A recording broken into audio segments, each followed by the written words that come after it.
It's wild how we're taught to praise certain people without knowing what they actually did.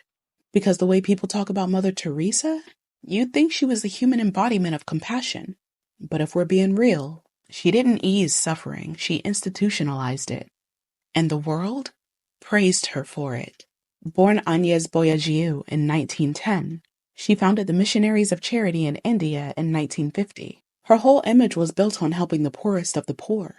But when you look closer, that came with a whole lot of pain. She believed suffering was holy, like not just something to get through, but something to seek out. Her words, not mine. There is something beautiful about seeing the poor accept their lot. The world gains much from their suffering. And that belief, it showed up in everything. Hospices where people were dying without pain meds, needles reused, no proper diagnosis, no doctors, just people laying on cots, sometimes in agony, while volunteers watched and prayed. And that's not because the money wasn't there. She was pulling in tens of millions of dollars in donations. But instead of improving care or hiring real medical staff, the money mostly went to opening other centers doing the same thing. That money didn't follow the suffering. It fed the brand. And the kicker? When she got sick, she didn't go to one of her own clinics. She went to a top-tier private hospital in California. So she knew what good care looked like. She just didn't believe that poor people deserved it. So let's get into her political choices. Because, she was active. She took money from Charles Keating, who stole millions from working-class families. And when he got caught, she wrote a letter to the judge defending him.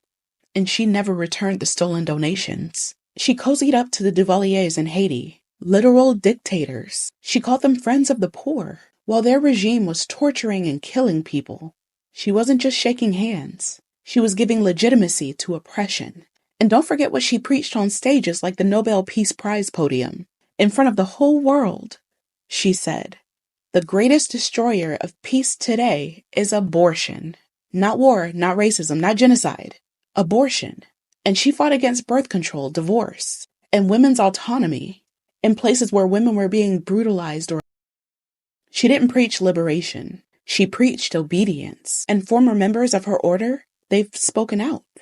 One woman, Susan Shields, said that they were taught not to ease patients' pain. They had the medicine, they just didn't use it. Because suffering was considered spiritually valuable. Let that sink in. So no, Mother Teresa wasn't a saint in the way that people like to imagine. She wasn't lifting people out of poverty. She was watching them suffer and calling it grace. She used pain as PR.